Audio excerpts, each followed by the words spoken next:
How's it going, everyone? Matt Weaver with Auto Week Magazine, Racer.com. This is the post-race video blog from Loudon, New Hampshire. My first time in the Granite State. Good times were had. Watched the second race of the 2016 chase for the championship, won by the closer, Kevin Harvick.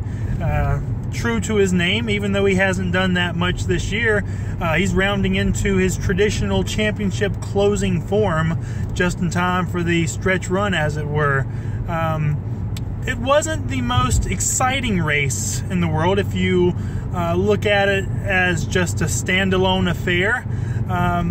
But when you look at it from the larger perspective of a championship battle, there is a lot to digest here, and we're going to do that over the next couple of days as we head into Dover, the third and final race of the first round.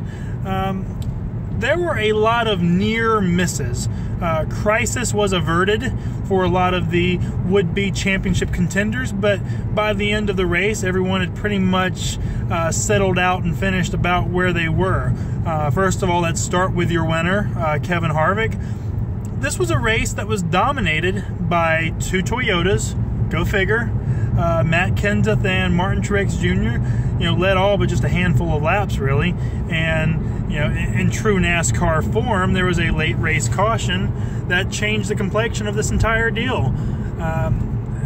It occurred right in the middle of green flag stops. Some guys took 2, some guys took 4, and at the end of the day, it was Harvick and a Chevy who came down and was able to make the pass on Matt Kenseth with a handful of laps remaining and won the whole thing. The win advances him alongside Martin Truex Jr. to the third round, so no matter what happens next weekend, they are good. Harvick will be in the next round, Truex will be in the next round.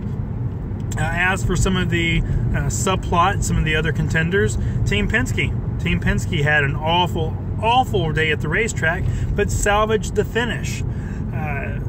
Joey Logano finishes 11th after being 2 laps down at one point. Just a great run for him.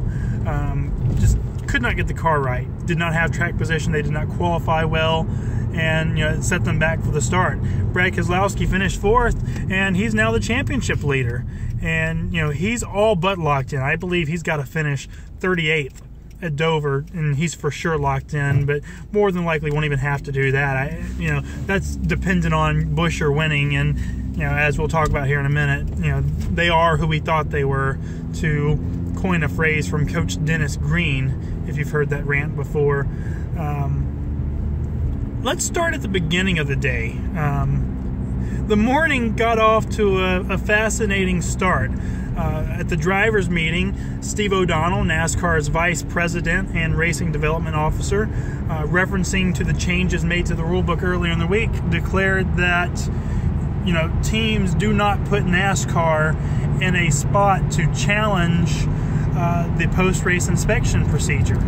NASCAR has pretty much made it clear that they want teams to no longer engage in the swerving back and forth to reset the rear toe, the aerodynamic toe in the back end of the car. So that's now off the table.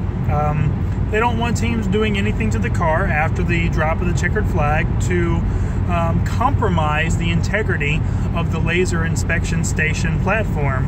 And, to me, just this is my opinion talking, I feel like Kevin Harvick probably came dangerously close to crossing that line. And I understand that it's a slippery slope because we want drivers to show personality, and we want drivers to express themselves, express the jubilation of victory. But if NASCAR is going to come out in the morning and say, don't do anything to the car after the race to compromise our inspection process, Harvick goes out there and does, his traditional, burn them down, burnout, and just destroys the left rear of the car. And look, I'm not an engineer. I'm not going to say that that compromises the car at all. But when you have the laser inspection station that measures to like the trillionth of an inch, I'm just not sure how, there's not some strategy there.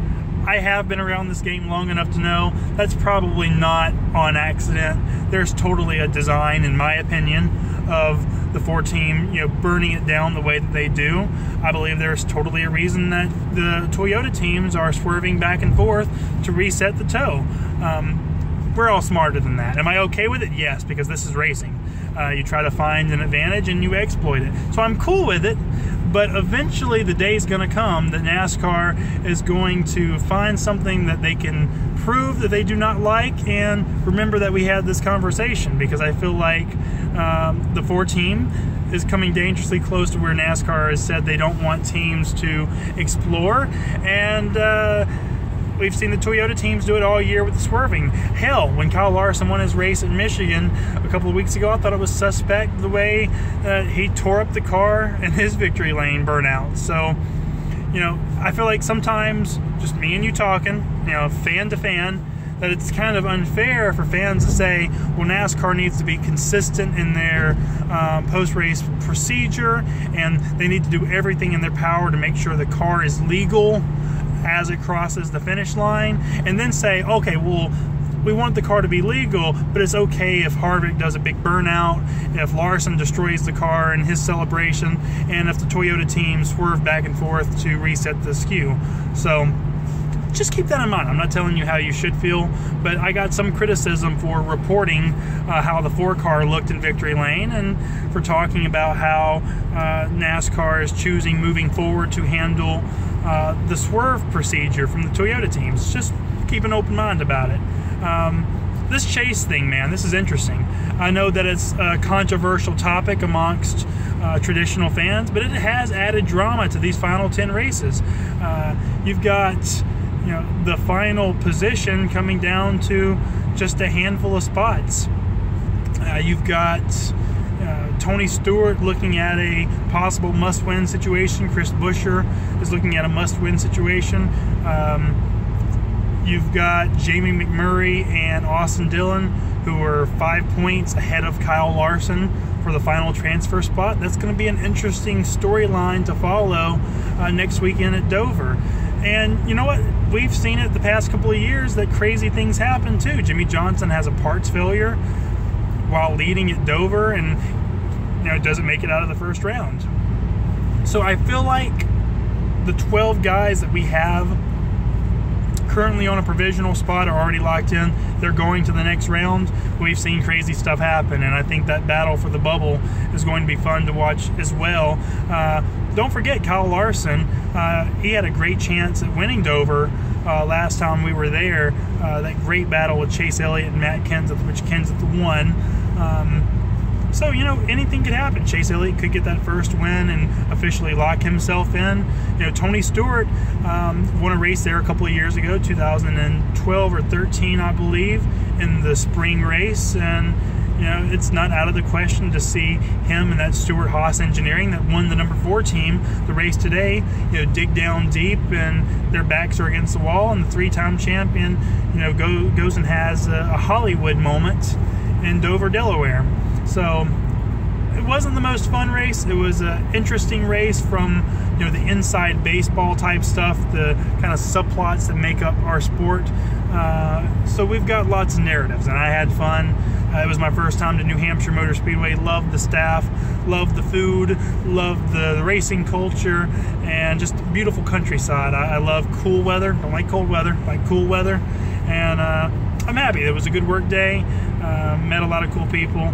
And as always, I appreciate you guys for tuning in, listening, and caring about anything I have to say. And hopefully we'll catch you at a tweet up, and enjoy the rest of the season. I'll talk to you guys next weekend. I won't be at Dover. Heading down to Fairground Speedway, Nashville for the All-American 400. I'll be monitoring NASCAR from afar, and we'll talk about it next Sunday. So much love. See you guys.